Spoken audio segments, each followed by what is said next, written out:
You're listening to the PRO Media Network, the next level in entertainment. When I say who are we, you say Saints. When I say are we ready, you say who? Who are we? Say, who are we? Say, who are we? Who are we? Who are we? Say, who are we? Say, who are we? This is New Orleans. Let's go, baby. Let's rock. We don't play what you do. You're listening to the Sport Coma, your number one podcast on everything Saints and a lot more. And now, here's your host, Big Q and the guys. Welcome. You're now rocking with the Sports Coma with Big Q and the guys. And we have intense, entertaining, educating, and enlightening sport talk, baby, from your favorite sports family. I'm Big Q, and this is podcast 420 Saints versus the Dolphins, the final preseason game of 2019. And I'm super ecstatic to get this over with, man. And excited for the undrafted guys to see who can make this team as well. So without further ado, I'd like to welcome you guys and both new and established family to the show. Thank you very much. Thank you kindly. Podcast 420 is underway. Saints versus the Dolphins preview. A lot lined up, family. Got inside in an hour show before the game. Just wanted to get the family briefed on some of the latest developments that's happening with the Sports Coma family. And in this live stream, man, we'll have the live chat available where a family can chime in and chat, live it up. You know, just usually we do our video live streams on YouTube at 12 Central Time on YouTube every Saturday. This time around, we couldn't do the live stream the video live stream, so we feel happy to bring you our audio live stream, which is just about the same thing, just without all the pictures. But anyway, today's show, we're going to get into it, man. A few topics of discussions we're going to talk about in this episode of the Sports Coma. We'll go over it. Like the family to chat it up, hit the comment section. Let us know how you feeling about this final preseason game against the Dolphins, who are coming into the Superdome 2-1. The Saints are 2-1 as well. Should have been 3-0, but lost that Minnesota game. Thanks a lot, Dan Arnold. But he's been redeeming himself, so I ain't gonna mess with him too much. But in this one, this is 7 o'clock tip-off. Saints and Dolphins. Probably not gonna see any starters in this game, but for those who are interested to know, a lot of guys sitting on the mid to the end of the undrafted pool. A lot of guys, and every year it's the same thing. We're going to see some cuts. We're going to see some surprises from people who you didn't think might make it. Could P.J. Williams just be his last hurrah with the team? Could this be the end of P-Rob, who's been stinking it up in preseason? You know, you'll see a lot of players, good veterans too, who might not make this team, who you think should make this team. So all that's coming down in the next five days or so. We'll figure it out. But you know, the Sports Coma will be doing the live show, the video live stream, Saturday at 12, and we will do our 53-man roster who we think will make the team. We'll do that on the live stream as well and invite the family, everybody chime in. I want you to have your depth chart, see if you agree with me, who you think.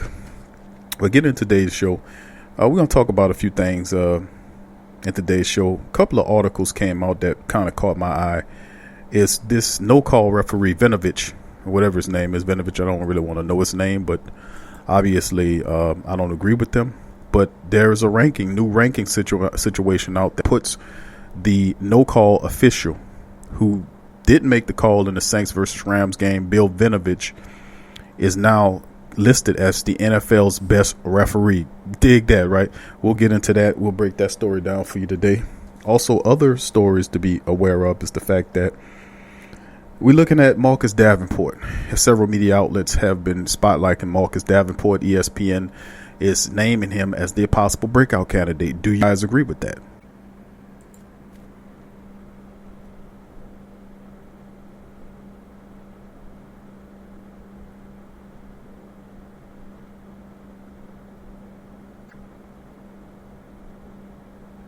Let's get right into the talks dealing with some of these issues we're talking about, whether it's Bushrod retiring as a Saint, Vinovich getting that top ref spot and looking at Davenport as the breakout candidate for the 2019 season. A lot of good information out here. But let's start off with this ridiculous article about this referee, man. Can you believe this one? ESPN ranks no call ref as the NFL's best referee. This is crazy, and it's very weird. But according to several media outlets, it's the week before the NFL regular season, so we're seeing some of the rankings come out. And ESPN, how stupid they are to have this guy ranked, but he's ranking everything from the best uniforms, the best coaches, best coordinators, best stadiums. Totally fruitless. But one of the rankings is for best referee, and they list Bill Vinovich as the man who headed the officiating crew, missed the blatant pass interference and the helmet-to-helmet penalties and the holding penalties, everything you could possibly imagine that a referee who's supposed to see it. If I could see it sitting from the television that the guy has his arm wrapped around Cam Jordan's neck and they do not make the call, several helmet-to-helmet penalties, everything. You want to pinpoint on the no call, but it was other things that was happening. How about all of the constant pass interference calls that was not called when the guy was just holding the hell out of Michael Thomas? Anyway, I won't get into that. It just make me upset. But the call they had been made would have likely sent the Saints to the Super Bowl. It would have definitely sent the Saints to the Super Bowl if the referee had made the call. But of course, my stance is that that's not the main reason why the Saints lost that game. I won't get into that.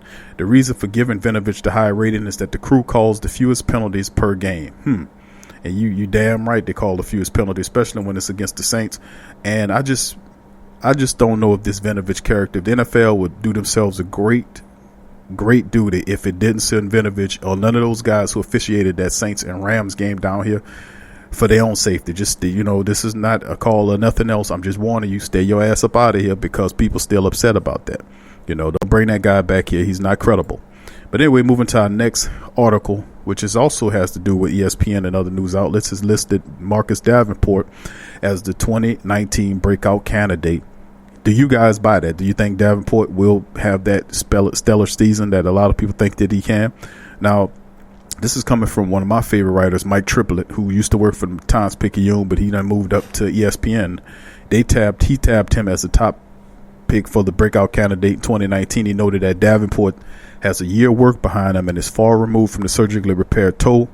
He's a go-at starter across from Cam and on the defensive line, providing great renaissance for Davenport to learn from, throwing in the emerging third wheel and Trey Hendrickson, and the Saints could have a serious pass rush presence out of the edge. I'm not buying the Trey Hendrickson soup yet. You can keep the Trey Hendrickson cookies and all of the confessions or whatever you want to call it that comes with it. We're not. You gotta have to show me. I'm from Missouri with the Trey Hendrickson thing, so miss me with the Trey Hendrickson thing. Okay, thank you very much. But they saying Davenport practiced more heavily in the 3-point stance. He's not as comfortable rushing out of it as compared to him standing up, which makes sense. He's been a stand-up rusher ever since he was a sophomore in college. But you got to learn different things. You got to grow. You got to develop. You got to, you just got to do it. Now, before the season threatened his, season injury, toe injury that he had against Minnesota last year, he was able to get 4 sacks and 7 other quarterback hits in just 7 games. So if he had remained healthy, he could very well, with those 4 sacks, he could have maybe, got up to between maybe 7 or 10 sacks that year, knowing Davenport. So it's quite, the thing is, could he do it? I know he could do it, but my question is not his capabilities in becoming a pass rusher. My thing is, can the man stay healthy? That's the question with Davenport that he has to answer to me. Can he stay healthy? That's what it comes down to, dealing with Marcus Davenport. But I've said that this year he could have, if he remains healthy, anywhere between 7 to 10 sacks this year. And I'm being real conservative on that, because you got to also look at the fact that they'll double Cam Jordan. You have Malcolm Brown coming in there. You do have Sheldon Rankins returning really soon. Maybe not as soon as we think, but sometime in the next 4 weeks, you have to think that Sheldon Rankins will be back in that rotation. And somebody has to have single coverage. You can't double everybody. So Davenport will have a lot of solo opportunities to produce sacks coming off the blind side. And I think that he could be able to cause some problems if he remains healthy. So it's not a question of can he do it in terms of his skill to do it. Just off of instinct and skill alone, he can get you 7-8 sacks. But the question is, can he remain healthy through the duration of the season to be able to be a factor in a long-term run for a Super Bowl for the Saints, helping out on that defensive end? So that's the question as far as that concerned. Going into other news dealing with Jermon Bushrod, the former offensive lineman for the Saints, is hanging it up. Bushrod, a long-time staple for the Saints, has decided to sign a one-day contract and retire as a Saint. That was reported by several media outlets, NOLA.com, and Herbie Tope was one of the guys that brought a big shout out to Herbie. And offensive tackle, he calling it up after 12 professional seasons. Now, he was a member of the Saints Super Bowl team. As I said before, he signed a one-day contract. He's supposed to sign it on Friday, and he retire that day. So he's retiring as a Saint. That's a big step for him. Now, he entered the league in 2007 as a 4th-round pick out of Tulsa. You want to talk about offensive linemen and the Saints, how they take these small-time college guys and turn them into big-time professionals. Bushrod was one of the better offensive linemen on that line, protecting Drew. And like I said, he won a Super Bowl, a lot of productive seasons. Has him blocking, run blocking, pass blocking out of Tulsa. You have guys like Terron Armstead out of Arkansas Pine Bluff. The Saints finding these terrific small school talents and bringing them in and making them into professional studs, and that's what the Saints, and Bushrod's one of those stories. Now, during his team's run in the Super Bowl in 2009, Bushrod started 14 games while helping the Saints to a championship, and from 2007 to 2012, while in New Orleans, he appeared in 66 games with 62 starts and was a 2-time Pro Bowl selection in 2011 and 2012.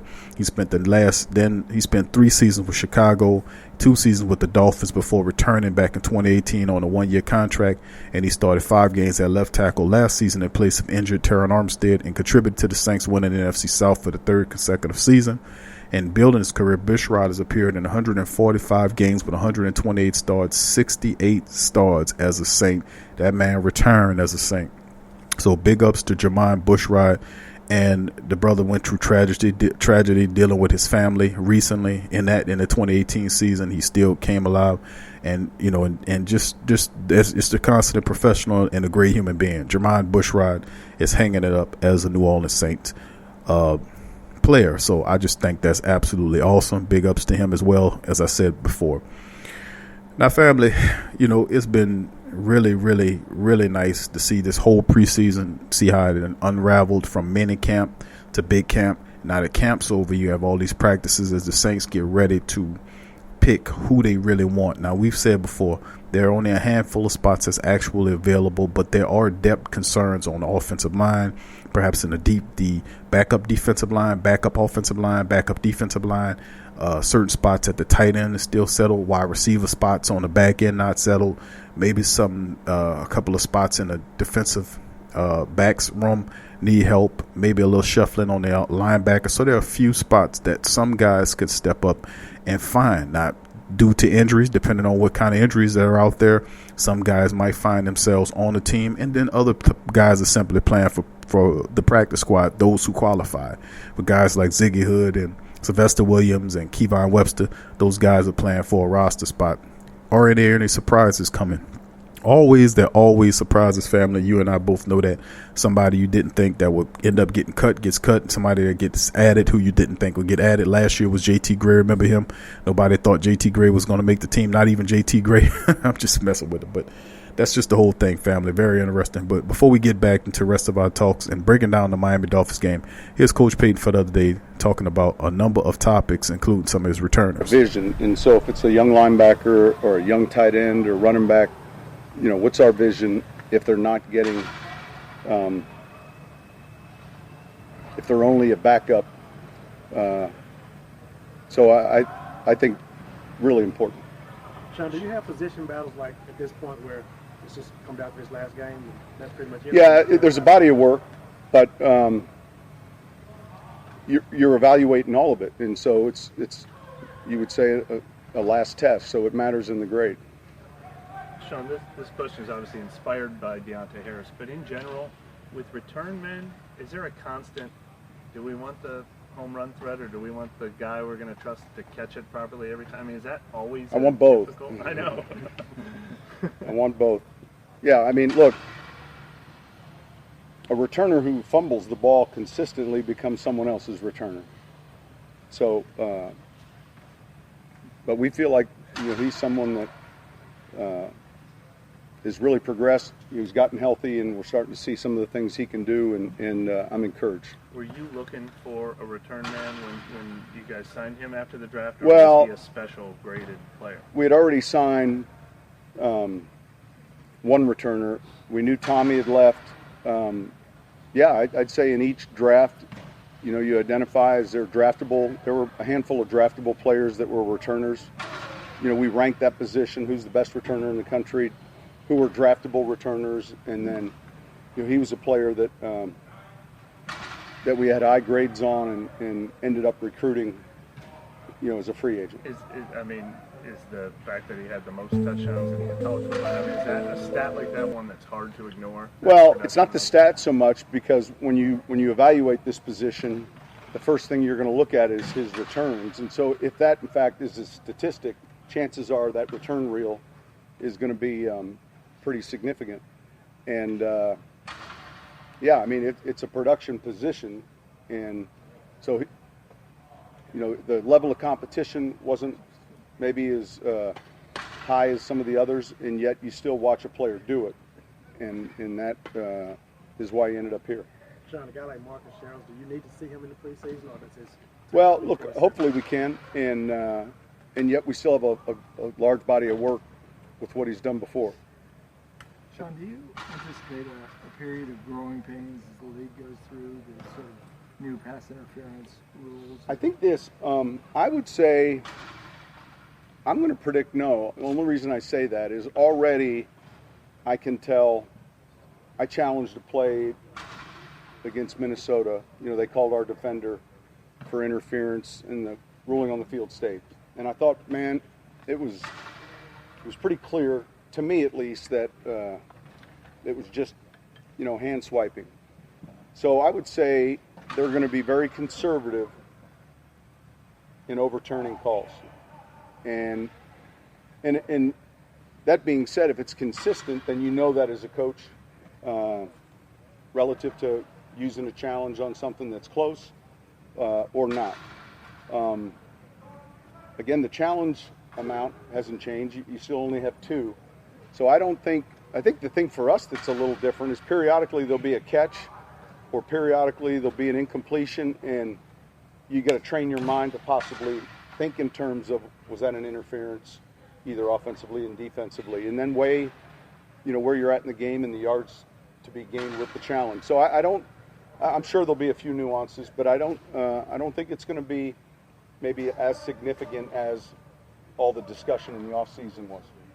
Coach, when you go to evaluate players after Coach Sean Payton, man, talking about a few things, dealing with the team as well as the kick returner, Deontay Harris, the pass interference calls. And like my topic conversation on that is, it won't help nothing. The pass interference calls, it won't help a damn thing, just to be honest with you. It just won't, in my opinion, because you're taking it and you're putting it in the hands of the people that made the mistakes, like they won't make the mistakes again. I just don't trust the officiating. They're incompetent to me, and that's just my stance on it. Maybe you give it to somebody independent of the referees, but far be it for the NFL to take power out of the referees' hands and give it to somebody that's actually going to do the right thing. The best way to eliminate the referees is by playing mistake-free football, not turning the ball over, not committing stupid penalties, not doing all this foolishness, executing to your best, to the best possible way you could possibly execute. And that's pretty much how it is. The coach will tell you that. Most players that are professionals will tell you the same thing. We eliminate the referees by doing what we were supposed to do. And remember always and anyways that the team that make the least amount of mistakes always is the team that wins the game. So that's the facts of the matter. Also, like the little nugget that old Coach Payton drew down there about a returner that fumbles the ball ends up being somebody else's returner. That's fancy talk for saying that I'll cut your butt if you fumble a ball to another man. So sure, Coach Payton pretty much letting you know that he's not tolerating that kind of play. But you don't have to worry about that from Deontay Harris. Deontay Harris is pretty good. And good news is Marcus Shrells was seen practicing again, so perhaps Marcus Shrells getting healthy at the right time. Both him and Deontay Harris back there makes us very valid from the kick return position. We just got to get those guys and teach them better to open up lanes and routes for those return men to make moves. The Saints have to get better there. That's something that I really want to see happen moving forward, man. That's a big emphasis. But anyway, getting into some of the other news before I talk about the Miami Dolphins game. give you a little fake injury report because, you know, most of the injury reports they put out are not valid. But the Saints do have one out. I'll read it to you momentarily. But just to let the family know that the call-in number is available. We got about a little bit more than 30 minutes before the game starts. The call-in number is available. If you want to call in and chat, kick your concerns, comments, and concerns, or what have you, 504-475-4482. That's 504-475-4482. You can feel free to hit the chat up as well. Any questions, concerns, or comments that you might have, feel free to chime in on the Sports Coma live audio podcast. That's right, audio podcast. And as well, just to give you a little information, that merch, we have several T-shirts, and not only just T-shirts, designs, but coffee mugs, all kind of stuff available at the Pro Store. So it's teespring.com/the Pro Store. We'll have a link in the description section, guys, to let y'all know about that as well. So if you want to support the Sports Coma, you can check out our merch as well. And thanks, big ups to all of those people who signed up for the Sports Coma Fantasy League, 20-team Fantasy League. The last spot was taken yesterday. It's a chance to win $150 for the champion. The runner-up gets $50. I like to thank all the participants who signed up for the Sports Coma Fantasy League. And for those who missed out on the Sports Coma Fantasy League, don't feel bad. We got you covered. We got a console giveaway starting next week. Well, the PRO Media Network and the Sports Coma will be giving out a console. That's right, a PS4 console for every month all the way until the end of the year. So 4 consoles along with the Madden game will be given out separately. Though the Madden game is a different deal, but still in all, it's a giveaway. It don't cost nothing for you to sign up. We'll have that information coming up on Labor Day. And for those who shop at the Sports Coma Pro Shop, we'll be hitting you with a 15% savings coming up on Labor Day. We'll include that in as well. So stay tuned for that as well. So let's get back into breaking down the Miami Dolphins matchup dealing with New Orleans. The Dolphins come into the Superdome 2-1. The Saints are also 2-1. Should be 3-0, losing the game to the Miami Vikings. But, it's a lot to clean up there. But, it's just what it is. But we got a lot of great stuff to talk about dealing with the Saints. And I seen an article out there about the Saints, people being in Saints interested in Kenny Stills. Remember, Kenny Stills started here in the Saints. He started here with the Saints. Saints drafted him. He was really compared to Lance Moore. He kind of looked like Lance Moore, but a little faster. But ultimately, he became a distraction. Him and Kenny Vaccaro, and they both were shipped out. And he ended up in Miami. I don't see him coming back here. The Saints are going to not. I don't see no trade for Kenny Stills. I'm not saying that we shouldn't get Kenny Stills, because I think Kenny Stills is very good. But I just don't see the Saints bringing Kenny Stills back when they can go and look at a guy like Dez Bryant, who might be come back. So it's interesting, but I just don't think the Saints are looking that direction. We'll see how it goes. But for the injury reports, the Saints have a few people listed on injury reports as questionable. Latavius Murray is listed as questionable. Sheldon Rankins is doubtful. Raekwon McMillan, Kiko Alonso, and Kenny Stills all questionable. Remember, back in the day, questionable means you're not going to play. Today's questionable is probable, meaning that if you back in the day it was probable means that you probably will play. Questionable means you won't play. Doubtful now means questionable. You see what I'm saying? This is all old school stuff. But today's questionable is yesterday's probable, and if you're questionable, more than likely you might get an opportunity to play. But most of these guys probably not going to play in this game. A lot of third stringers, second and third stringers, going to get an opportunity to see what they can do in this matchup against the Miami Dolphins. And according to the Saints their injury report, Sheldon is doubtful. Even though he was clear from his Achilles, we don't expect to see any action. I would be really surprised if I see Sheldon Rankins play in the first game of the regular season. Maybe a few snaps here and there, possibly. But, we'll see him sooner than what we thought we had. But I don't know if I'd be really surprised if he is available to play game one. I would be really surprised by that. I really would. Garrett Griffin is on the IR. Big ups to Garrett Griffin, a supporter of the show. He was placed on injury reserve. That opened up more spots for the tight ends, the AJ Derby. Alize Mack is another guy needs to make an impression, or he'll be met with the practice squad. He needs to show up big in this game. So does LaJordan Humphreys and a few other guys. Latavius Murray is listed as questionable as well. He didn't play in the preseason win over the Jets. He was been pretty much shelved and they were given the opportunity to look at Devine Zigbo, who does look good. I say Devine Zigbo is another guy that makes the team, but you'll hear my entire depth roster on Saturday on the live stream. So that's a few of the things happening with the injury report. Now, as far as the Saints, like I said, we'll see a lot of Teddy Bridgewater. We'll see a lot of Taysom Hill at quarterback. Running back Devine Zigbo get an opportunity. Won't see Dwayne Washington in this game. He had a concussion. I'd be surprised if he's in the game. We'll probably see all the other backs like Curlin Williams, who's been on the end of the running back depth chart. You'll see him, Jacquizz Rodgers. If they try to make a case for themselves, you'll see more of the backup wide receivers, guys like we don't know. Keith Kirkwood is supposed to play in this game. Maybe he does, maybe he doesn't. But you'll see LaJordan Humphreys, Emmanuel Butlers, Sammy Cobbs Jr., those guys like that, Deontay Harris, Cyril Grayson, Traven Darrell. You'll see more of those guys in this final game. Backup tight ends, A.J. Derby, Alize Mack, Dan Arnold, who stepped up the last couple of games trying to play himself into a spot. The guy does well in the preseason. Can he bring it into the regular season? Because I don't know, man, but we'll keep an eye out on that. But Dan Arnold blesses you, and then Dan Arnold curses you the next moment. So we'll see what kind of junk we dealing with him. We're looking at the offensive line. At first, offensive line looks solid going into camp, but all of a sudden, man, I tell you what, it just absolutely stinks now. I mean, Marshall Newhouse looks terrible. Michael Ola had an injury, and ever since Michael Ola had that injury and Clark had his injury, the offensive line has not looked good. The only one guy I've seen that looked decent is Cameron Tom. He looks good. Eason doesn't look good to me. Looks mediocre.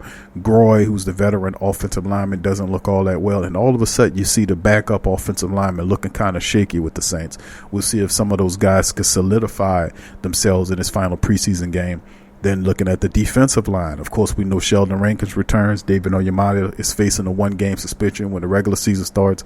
Who is the backup there? Mario Edwards Jr. hadn't showed me nothing this entire time he's been here. He had a few step-out performances or flashings during minicamp, but during training camp and into the preseason, Mario Edwards Jr. hasn't looked like anything. And then, of course, I seen a report where he was hurt and he didn't get a lot of reps. So what Mario Edwards Jr. might not be as steady as a lot of people think he is. Ziggy Hood has outplayed him, in my opinion. So did Sylvester Williams. Some of those guys, those veteran guys, really look good. So that's another thing, looking at some of these guys who can step up and be that guy.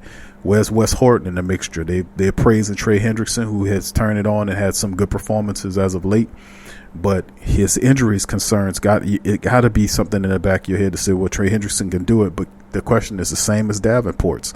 Can he stay healthy? And if he fails, and if, God forbid, something happened to Davenport where he has to miss some time, what do we do? Who do we go to?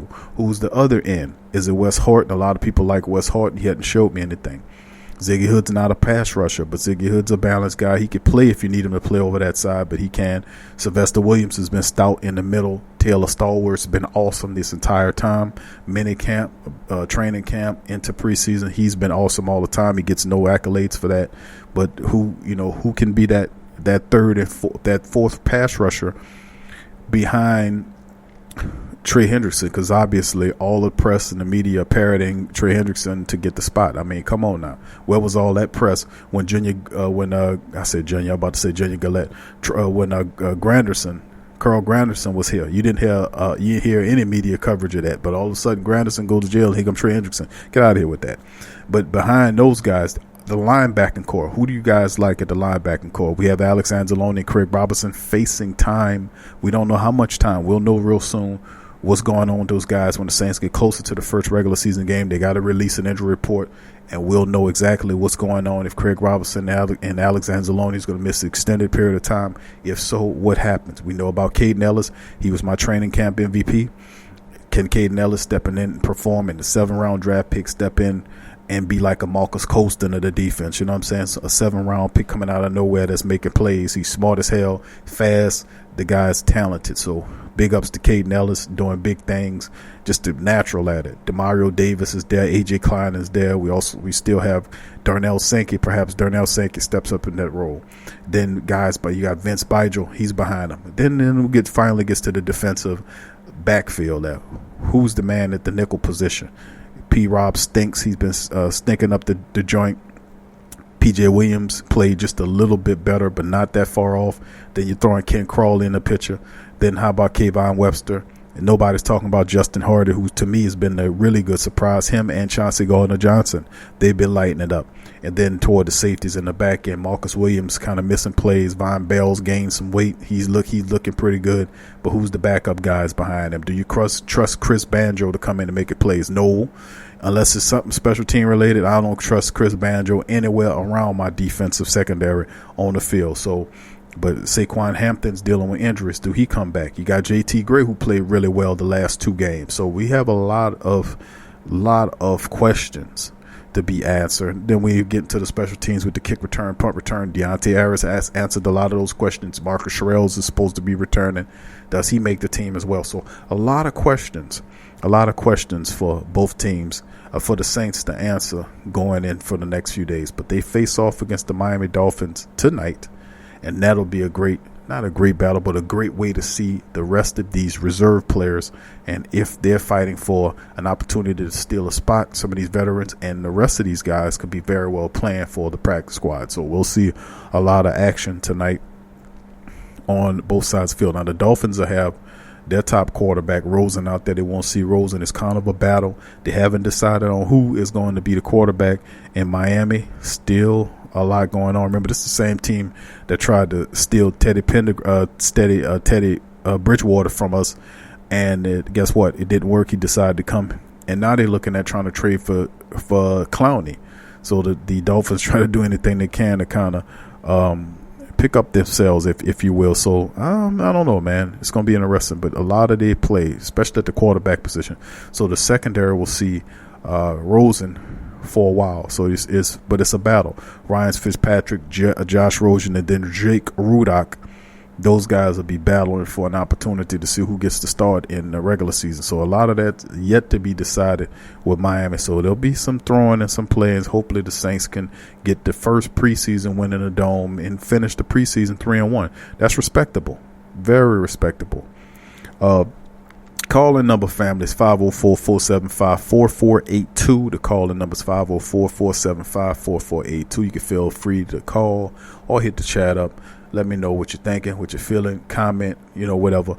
But this is a fantastic time to be a Saints fan. The preseason is finally coming to an end, and I just really do think that it's an most excellent time of day. I'm just happy to get the damn preseason over. I ain't going to lie to you, family.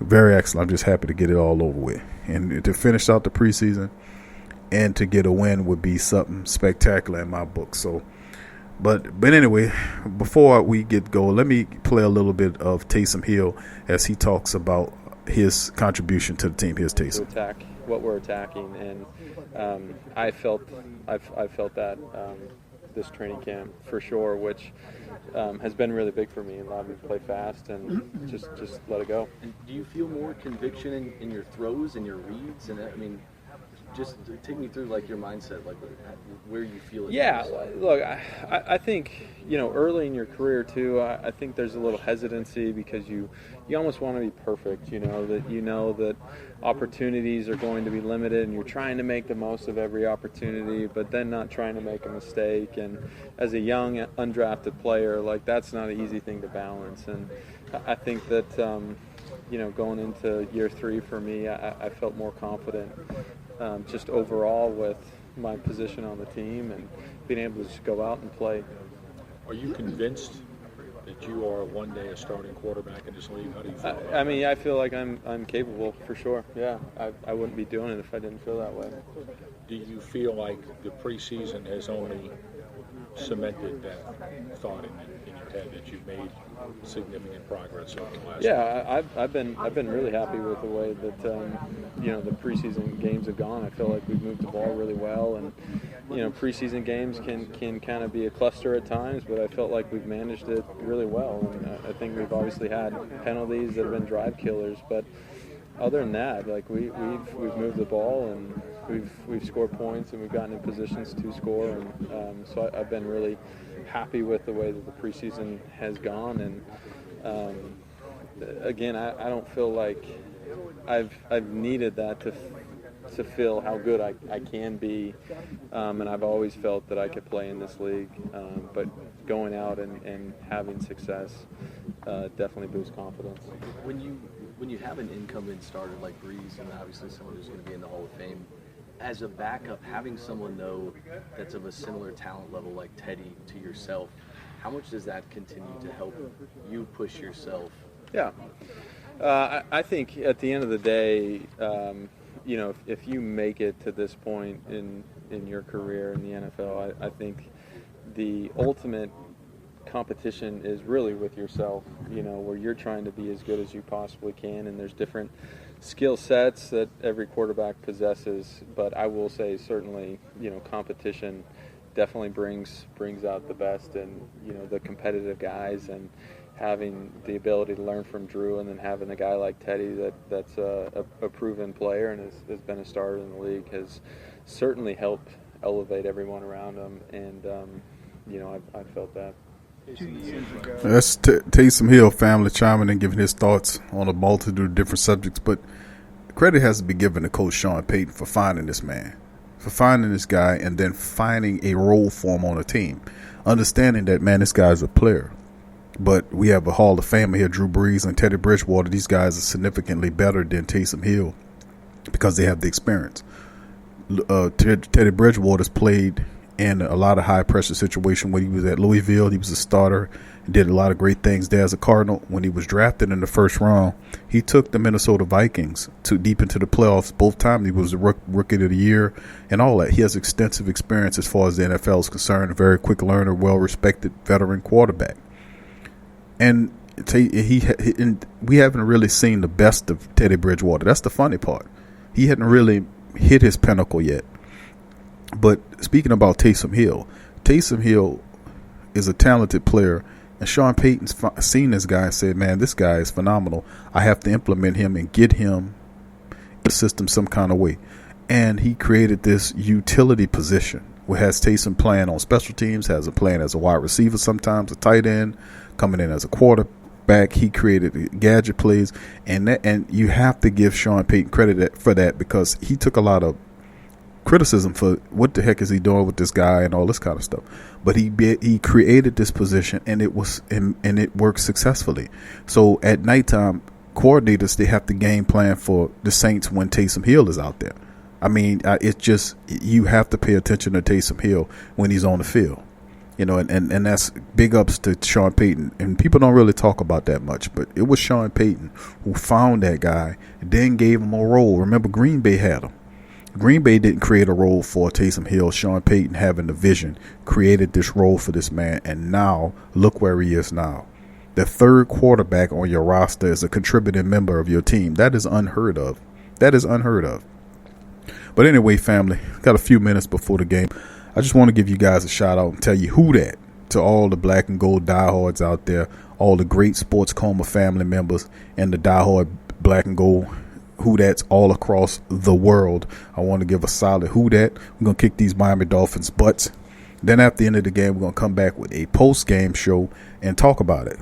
We're going to talk about how we spank these stinking Dolphins and how we whip their butts. So this is a big thing. So anyway, before I go, I'd like to give a big shout out to all the, like I said, the great people all the great individuals who went to the merch store and were able to purchase the merch, the t-shirts. We appreciate you guys for your support. I'll thank everybody for everything done in terms of the fantasy league. Thank you guys for being a part of the fantasy league. Thank you guys for buying the merch and going to their shopping, buying shirts, and people absolutely love it. Go there and get the Chump Missioner shirt if you despise Goodell. The Who Dat shirt, or the Dat Slap as it's called. Don't disrespect my Saints. Or the Sports Coma, I would Dat Slap your butt. Big old hand on there. Very creative. And also, like I said, I'd like to thank all of our people, subscribers, and family members for joining our fantasy league. It is all booked up, family. The fantasy league is full. So I just want to thank everybody for participating in that. So as always, family, we'd like to thank y'all for joining us for the Sports Coma with Big Q and the guys. This is the game edition of the Miami Dolphins versus the New Orleans Saints in the Superdome preseason finale of 2019. If you like the show, subscribe, hit the like button, share, and hit the bell if you're on YouTube. If you're hearing us now on YouTube, this is not a live broadcast, obviously, but you got to come to Spreaker. So sign up with Spreaker as well, Spreaker.com/the PRO Media Network, or Spreaker.com/the Sports Coma to sign up and listen to our live audio podcast. Thank you for joining us. Peace. Who dat? If you haven't heard the Sports Coma, this is what you're missing. Check out the Sports Coma with Big Q and the guys. HomeBistro.com. Freshly prepared, home-delivered, restaurant-quality gourmet meals delivered straight to your home. Choose from over 50-plus gourmet meal options cooked by world-class chefs and delivered frozen, ready to eat within minutes and no commitment. Welcome to the one-shop gourmet food delivery, specialized affordable options to eat right and feel great. 100% satisfaction guaranteed. Every ingredient is handpicked to the highest standard. And why you should buy from HomeBistro.com? Restaurant quality, made with natural ingredients, delivered right to your door. Overnight shopping is available. Diabetic, paleo, heart health, and vegetarian options to eat doing business since 1999. Courteous, knowledgeable, and professional support. Complete PCI compliant SSL security ordering, and great meals. Choose from some of my favorite dishes: the Mediterranean chicken with orange honey sauce, the charbroiled chicken romesco, or the grilled chicken breast with sweet and spicy vegetables. No matter what you choose, you can't lose with HomeBistro.com. Eat great, feel good, and save some money with HomeBistro.com. Hit the link in the description section below for more information.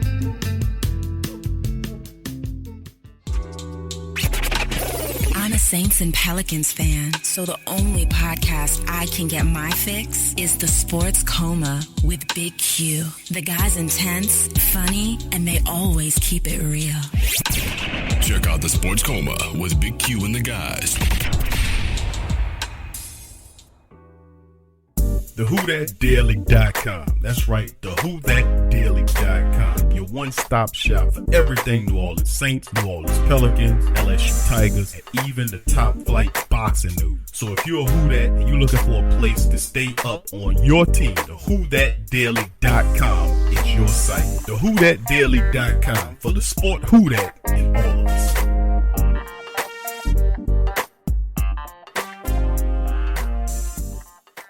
Embrace Pet Insurance is more than just pet insurance. Embrace Pet Insurance promises to provide genuine support and certainty when your pet needs it the most. With personalized accident and illness policies, compassionate customer care, 24/7 access to veterinary professionals, flexible wellness plans, timely claims processing, and online customer portals, their values is what makes them Embrace. So, when selecting a pet insurance company as a partner in your pet's care, you deserve a company that has your pet's best interests at heart. Get top-rated and review coverage for your pet today. Up to 90% back on bills at any vet, total protection, pet insurance and wellness, and dependable claims payments. Get the top-rated and review coverage for your pet today. Go to EmbracePetInsurance.com. That's EmbracePetInsurance.com. Check the link in the description section below. Are you a boxing fan? Check out Ring Kings Boxing only on the PRO Media Network. Follow the Sports Coma on Facebook, Twitter, Instagram, and YouTube.